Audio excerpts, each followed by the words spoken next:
Welcome to St. Louis and Me. I'm Michelle Anselmo. Today we're talking commercial real estate trends, and joining us is our friend Hal Hanstein, owner and operator of Cardinal Realty Group. Hi, Hal. Hi, Michelle. How you doing? Thanks for having me. This is great. So let's talk a little bit about you, and before we kind of dive into commercial real estate. You know, you have a wealth and breadth of experience. So tell us a little bit kind of about your background in commercial real estate. Well, I've been in real estate since the early 1980s, building, developing subdivisions, managing shopping centers, office buildings, farms, you name it, everything like that. And so it sort of progressed from just managing and running and building to, hey, I want to be at the broker making the deals, because I saw that as the pie in the sky, being the broker. So in 2000, I transitioned from property management to brokerage, learned the brokerage business for a year, and then opened up Cardinal Realty Group in 2003. And I created a brand, which in a town of this size, to create a brand is a pretty tough thing to do. Yeah, and talk to us kind of what was the scene in 2003 commercially in real estate. Well, it was really hot. 2003, the economy was going great. I was building up my company. I built it up to about 14 agents. I upscaled offices 3 times. And then 07, 08 came along, and you know, it was like crash, bang, boom, and my revenue went down to nothing, and I did a series of down steps to smaller spaces, smaller number of people. So now basically it's a company of me, myself, and I, and I enjoy it because I'm out selling. Being a manager of a real estate company is a lot harder than you think. It's a lot more fun interacting with the customers and seeing what's going on, and I love looking at buildings. There's so many neat buildings, and the architecture. I mean, I can tell you a million stories of buildings in St. Louis and throughout the United States that I've had the opportunity to tour. Well, let's kind of maybe stroll down memory lane a little bit in terms of, you know, from 03 to 07, kind of what was hot commercially, and then kind of compared to what is kind of happening now. Well, if you look back in 2000, downtown St. Louis was like Berlin. I mean, it was vacant, pigeons flying out of broken glass windows. I even fell through a floor of a building that was known as the Bridal House downtown. So when everything was just in such horrible condition. And so you had all these developers that took advantage of the historic tax credits, which the state will contribute 25%, and the feds, I believe it's 20%. And there was easy money, and banks were making loans. They weren't looking at 20% down, and there was a lot of loose lending. So downtown St. Louis during that period of time really was saved with the redevelopment of downtown, with the tax credits and the easy money. Unfortunately, these developers ended up going broke or going to jail because they committed loan fraud, because they thought this recession would only last so long. They were robbing Peter to pay Paul, and so everything crumbled. But the buildings were completed, and that's really the key. And then we had this period from 2007 until really recently where there was really nothing going on because there was no money available. Banks weren't loaning. And the only thing happening was the lofts that the developers had did prior to 07 were finally being filled up with younger people and empty nesters. So there's been a whole resurgence. I mean, for the first time, I feel good about the city because I see cranes again in the skyline. I see private development once again, because the only development was paid for by the government. In that time period, I was traveling down to Atlanta frequently, doing investment deals with foreign investors that I represented. And you would see cranes, you see activity. I mean, the town was thriving. It's like, gee, what does St. Louis need to do to be more like Atlanta, that in this downturn, there was still money in Atlanta? I couldn't understand it. And then I come back home, and I mean, there was nothing. I mean, there was no activity that gave you encouragement. So, but I mean, downtown is popping. I mean, Square moving downtown is huge, taking over the Post-Dispatch building. And I'm seeing an increase in calls and inquiries, people wanting office space downtown. And I think for once, you're seeing office rentals, and the amount of available office space, the availability is decreasing, and the rents are starting to come up. I mean, downtown St. Louis is a bargain to rent compared to Clayton. So, and we have some beautiful buildings. So, I mean, I just don't understand why more people, other than My own personal belief is the city earnings tax is keeping the corporations from coming back into downtown St. Louis because no one wants to pay that tax. And I think that's why the county has succeeded so much, especially along 64 with all the corporate headquarters, because there's no earnings tax, and same thing with Clayton.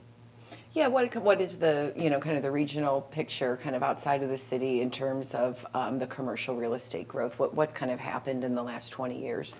Well, everything moved west. I mean, basically everything moved west until here recently. I saw Otis Williams of St. Louis Land Redevelopment, I believe, Authority. And he was talking about how they're focusing on the I-64 corridor. And the whole idea is to build and solidify that corridor and then spread it to the north and spread it to the south out through the county. And if you look what's happened, that's exactly what's been happening the last 10 years. They've really been focusing on that. I mean, you got all the development with Cortex, you got the Foundry development there by SLU. Look at all the new SLU housing. And you see new housing everywhere going up, even down in Soulard, there's new housing that's going up. So you're seeing a lot of new development, starting from the center core following I-64, and it's going west. I mean, right now they're stumbling a little bit on a hiccup at De Bolivar, and with the De Bolivar station and everything else, but they are starting to finally work on redevelopment plans to redevelop De Bolivar north to Del Mar, and I think that's all part of the trolley idea of tying the Forest Park and New City and solidifying that Del Mar now being the north boundary of where all the great development's happening. And eventually it's going to go up to Martin Luther King Boulevard, which it has to. Who are we attracting then for these new developments commercially? We're attracting a lot of young startups. It's mostly younger people, young startup companies. St. Louis has been really smart because they've invested a lot of money in giving away grants and gifts to companies with good ideas to start growing here in St. Louis. And we have a good technical base. The universities have been supporting it, SLU and WashU, and that economic development, that engine, it's been good. Also, I mean, Missouri was one of the first states in the early 2000s to come up with MoBio. And MoBio was a big initiative because they thought Missouri was going to be the biotech headquarters of the world with Monsanto. Well, it is in a way. I mean, look, Bayer bought Monsanto and look what's happening. Now Bayer is moving more employees to St. Louis than Monsanto ever had. So, between the biotech and the technical field, Square, Tom Dorsey, and everything else that's happening, it's bringing more people in. I mean, success breeds success. You have to have sales to make the store profitable, just like you have to have successful businesses to draw and attract more successful businesses. The Ferguson effect, I know when I was traveling, did have a very negative impact on our economic development and really hurt the region. And that was an unfortunate thing that happened. And hopefully, everyone's getting beyond that. But that did cause a little hiccup and everything. What are some of the strengths and the selling points then of the region? And are we seeing a lot of businesses, like you mentioned, Square, relocate here? You're seeing quite a few businesses relocate here. In fact, I just read there's a manufacturing plant that's going to be making cloth, and they're going to open up a plant up in North St. Louis. You have a new tax credit thing that the federal government's rolled out called opportunity zones, in which your capital gains tax is virtually eliminated. You don't pay any if you hold on to the property for at least 10 years. And it steps up in smaller amounts, 5 years, 7 years, and 10 years, you don't have any capital gains tax. So, I mean, you're going to start seeing, I think, a lot more development in North St. Louis because there's so much vacant and available ground. And, and with the Department of Defense, the NSG site, get it right, Hal, but that's going to bring a lot of things going on. That's a 5-year project, building project. So you're going to see everything mushroom, I think, and improving going north also. I really do believe that. In terms of the infrastructure and some of the new builds, what kind of amenities, what things are we seeing, and what makes it attractive to run a business or have commercial real estate in and around St. Louis? Well, it depends on what you're looking at. If you're looking at industrial, I mean, basically we're all 3PL warehouses, third-party logistics. If you look at everything that's now going in Kinloch, Kinloch is now becoming a logistics center. I think there's very few people that really live there anymore. It's all warehouses. And you got the same thing out in Riverport, Westport. You going out 370, it's all big warehouses. Amazon just built a big warehouse in St. Charles County. And it's all because of our infrastructure of our highway system. I mean, we're one of the few cities with the two east-west highways, 70s and 44, and then we got 55 for our north-south line. And then, we are still a rail city. I mean, if you're a manufacturer, to have direct access to a rail hub like on the UP line is enormous because it's all about speed of getting your whatever you're buying and selling in and out of your warehouse as quickly as possible. So, I mean, we are the center of the country. I mean, I think the RCGA said perfectly centered and perfectly correct. I mean, but that's really where we are. I mean, you can be anywhere in St. Louis in a day and a half on either coast. And how many people can do that? And if you're doing marketing, it's sort of great to be in the central time zone. So you only have to start an hour earlier and stay an hour later if you want to get both sides of the coast. Makes it a lot easier to work. So St. Louis got its start through the railroads. I mean, there was a time when St. Louis was competing directly with Chicago. I guess the city made a big bad decision back in the 1800s, and Chicago overtook us. But we still have so much going. We got an airport with the biggest all-weather runway in the Midwest. If you have that runway, it's like Field of Dreams, build it and they will come. Well, they didn't come yet, but they will come because that runway is enormous, and that's going to have a huge economic impact for the area. I mean, everyone thought China Hub was going to do it, but it didn't do it because the Chinese didn't honor any of their agreements like they don't do for anyone else anyway. Shame on us for believing them. But, so we got the airport, we got the river.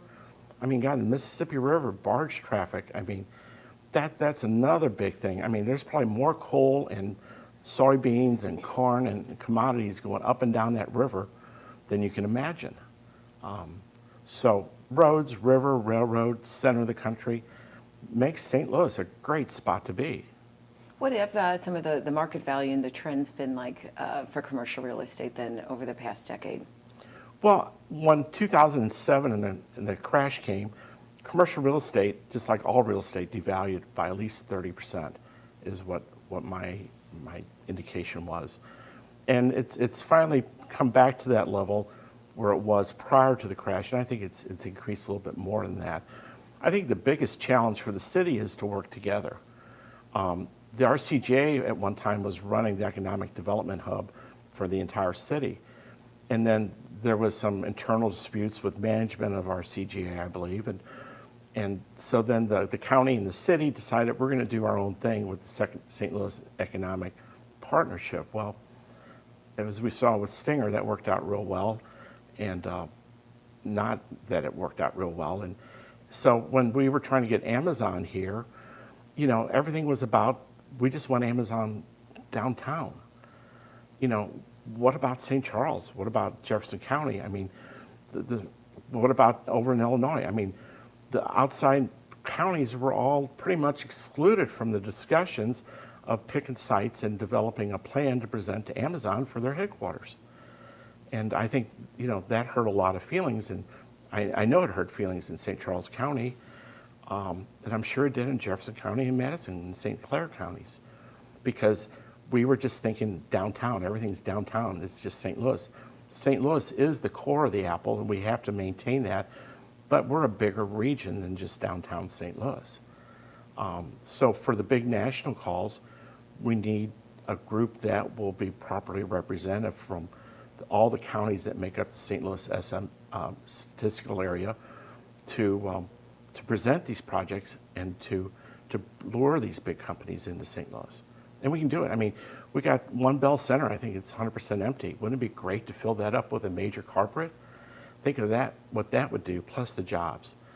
I mean, I just heard the other day, I think St. Louis has a surplus, and they're trying to decide, should we buy body cameras or new police cars and stuff? Because I imagine it's probably the first time in several years there's been a surplus in the city budget. And why is that? Because they've issued more building permits than they've had in a long, long, long time. And there's finally activity going on, positive activity going on, not just government activity. So. When you mentioned One Bell Center, what kind of is available commercially from the small business looking to maybe a large corporation moving here? And what are you seeing? Well, it's you need the big corporates to help pay the bills and to set up the charities and the trusts that run the city and drive the city. The small business guys are the entrepreneur. I mean, and when the recession let out, the small businessmen started coming back out of their houses into small offices, and that progression's been growing and growing and growing. I think the sweet spot right now for a lot of office space is smaller space for a lot of small startups. And for the first time, I'm seeing a lot of positive minority investment in businesses, and they have some great ideas, and they're doing positive things in expanding and improving the community. So, but it's entrepreneurship. I mean, it's capitalism at its finest. People have an opportunity in this country to be anything you want to be if you work hard enough to do it. And I'm seeing people doing those things again. Because there's availability of credit. I mean, in '08, I never thought there would be a time when you couldn't borrow money. I've been through recessions and minor, not really depressions, but recessions. But you could always borrow money. It might be 18%. But when we had this recession, the interest rates were at an all-time low, but you couldn't get it. No one could borrow it. So what good was it to offer cheap, easy money if you couldn't obtain it? And then the banks made things worse by calling notes because they said, all the property's devalued, so now you have to come up with more money because you have to maintain your equity position in the property. And when the people couldn't come up with the money, well, then the banks foreclosed, and the whole thing started spiraling out of control where you had a big devaluation in commercial real estate, which is a shame. When your clients show up, or you have clients that own, buy, versus rent commercially, talk to us a little bit about what you tell them and maybe some of the pros and cons and what to consider. Well, if you're a small business, I'm working a small deal right now up on Woodson for a restaurant. And the deal is everyone wants to lease it or do a lease purchase because it makes it easier for them to get in it. But the owner feels you got to have really skin in the game to make you really want to work and earn it. So I think people need to have skin in the game. I think the days of no skin and 100% financing, 1 over prime, those days were wrong. It caused tons of problems, but people need to have the money to buy it, and they got to have the money to operate it. And people are doing that. They're saving. And they're coming up with it. But they're starting small, and then they're going bigger and bigger. Look at St. Louis Bread Company, a.k.a. Panera. Look how those guys started. And now look how big and huge it is. And it's like one of our great St. Louis success stories.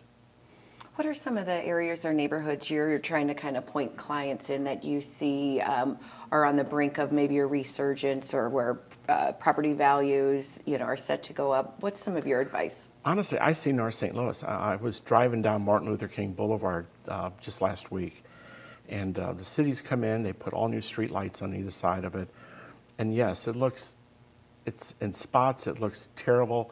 In other spots, you see great positive. You see new churches. You see new housing. I see that there's some real opportunity for people to buy land up in North St. Louis, bring businesses in North St. Louis, because they can buy it cheaper than anywhere else they can in the whole metropolitan area. And I think there's an opportunity for businesses to grow and flourish because the availability to build larger campuses. If I was biotech, I would look at buying a lot of that property to build greenhouses and things like that, to do indoor gardening and farming and that type of thing. Or setting up internet hotels, or data centers, where you need a lot of open ground on single floors. We have the ground. It's just it's being totally underutilized in the north part of the city. how you talked a little bit about greenhouses. Are there other industries such as cannabis or new horizons that could bring new commercial real estate as well? It really has. The cannabis, the green effect is real. Everyone had until a couple weeks ago to get their license applications in, and there was a run on commercial warehouse space here in St. Louis where there's virtually no small warehouse space available to purchase or lease that's anything under 30,000 square feet. Because the cannabis industry, the people wanting grow houses, have all either bought it or they've tied it up under contract with non-refundable monies. And it's the same thing with dispensaries. This cannabis law with medical marijuana has probably been one of the biggest shots in our arm in years by creating a whole new industry of need for buildings. So, I think it's been great. I think the state's done really well on the amount of money that they've collected from the application fees. I think it's going to be a good experiment that hopefully turns out right, that the state will prosper, the cities will prosper, and we can move forward. We have to be competitive with Illinois. Illinois is now doing recreational marijuana. They legalized. And so we're going to have to compete with that. So I see more real estate being taken up. I have palm trees in my backyard, and the company that stores my palm trees is down in Perryville. I'm not going to name their name, but they have turned half of their greenhouses to hopefully be grow houses. So they're not storing plants, and I know from some nurseries that they do business with, they're saying, hey, we might not be able to supply you with flowers next year. So, there's a big ripple effect throughout all of St. Louis what this medical marijuana law has done. And I'd say from a real estate standpoint, it's been very positive, both from taking care of inventory on the supply side, but it also has increased prices of commercial real estate. In your experience, kind of looking at some of the buildings, what are some of your favorite buildings? Any cool ones been rehabbed? And maybe talk a little bit about how commercially it used to be cubicles, and now the infrastructure is so kind of open, It's just open a different, floor plans, yeah. What are you seeing? Well, one of my favorite buildings, it's called my Wizard of Oz building. It's down on South Broadway, and it's got these solid oak doors like you walked into the Wizard of Oz. With the big brass handles. I wish I could tell you the address. And then you get inside of it, I think it was an old bank originally, and it was probably just a one-story building. And there's a beautiful lobby with stained glass dome ceiling. And now if you go to the upper floors, that dome ceiling is in an open center courtyard with office space all around it. One of the neatest buildings we have. Like I said, I call it my Wizard of Oz building, and I always enjoy seeing that when I walk into it because it's like, it's cool. It's just stuff you can't see that's irreplaceable. So much of our architecture is irreplaceable. The churches, the cathedrals. St. Louis Cathedral is probably one of the greatest works of art that St. Louis has. And look what that whole area has done on Lindell, how the cathedrals held the neighborhood together through hard times, and now Cortex, Barnes, Slough, Foundry, IKEA has all sprung up around it. So, it's pretty exciting. I'm excited, like I said before, about what I see as St. Louis' future, because I was very pessimistic that we would pull out of the doldrums that we were in. It takes more than a winning baseball team to make a city thrive. So. Yeah, what are some things for 2020 you're looking forward to? I want to see the Blues win again. Yeah, go Blues. Right. I'm disappointed that our home team player flew the coop on us, but, money's money, I guess, so. Well, great. Well, a couple last thoughts then on commercial real estate and some things or tips that folks in the market should be considering. Well, it depends upon if you want to invest or if you're looking for space. You want to don't bite off more than you can chew. I think it's probably the best advice. And I always believe in being a little more conservative than being super aggressive. And if you're going to lease, try to put yourself in a lease that gives you some flexibility, that if you do have those great expansion plans on the upper side, that you have the ability to expand in the same property to make things like that work. no one wants to go through a downside and the contractions and the pains. And so if you plan your leases right, you should be able to avoid that. Why is it important to have someone like you? Is that why, to help? Well, yeah, I mean, I've been in the business 40 years, you know. I mean, I got a business degree, I have an economics degree, I got a master's in real estate management. I mean, I really understand what I'm talking about because I've been there, I've seen it, I've lived it, and I know the city. You know, I like helping startups more than anything because it makes me excited to see that startup flourish and grow because I had a part of it. Just like when I built houses, I love building homes. I love that smell of fresh cut dirt when I would dig a basement. And I love the feel of the family living in their home because I made it, you know. I was part of designing it, building it, and putting it all together. And that's how I feel about what I do in commercial real estate, helping new businesses start up and grow and succeed. So, and it's contacts. It's all about contacts. You know, our Rolodexes are gone, but our ACT databases just are so much better and faster than a Rolodex ever could spin. Well, what's the easiest way to get in touch with you? And I know you have a great website too with a lot of valuable information, some of the stuff we talked about today, right? Yeah, my website's cardinalrealtygroup.com, and I have a great blog website. I encourage everyone to read my blogs. They have a lot of good information on St. Louis real estate and what's going on in St. Louis, and they're constantly updated every week with a new blog topic. And I really work hard on trying to teach people about what commercial real estate really is and how to be better at it. Is this your passion? Yeah, it is. I mean, I love real estate. You know, I mean, they don't make any more ground, you know. I mean, and the world's not flat. Christopher Columbus didn't fall off. And I think it's fun. And, you know, for a year I was director of leasing for a national company. And I really enjoyed that because I saw some of the neatest real estate in Cleveland and Muncie, Indiana. I mean, probably the neatest building I ever saw was the ABB plant in Muncie, Indiana. I mean, I don't know, 1 million square foot building, 100-foot main aisle, 300-ton cranes. I mean, for a boy with Legos and Tonka toys, you know, what's more exciting than running a 300-ton crane? It doesn't get any better than that. You know, so, I mean, if you're like a general practitioner, real estate agent, you can do all sorts of neat things and expand your horizons. Great. One more time, your contact information. It's Hal at cardinalrealtygroup.com.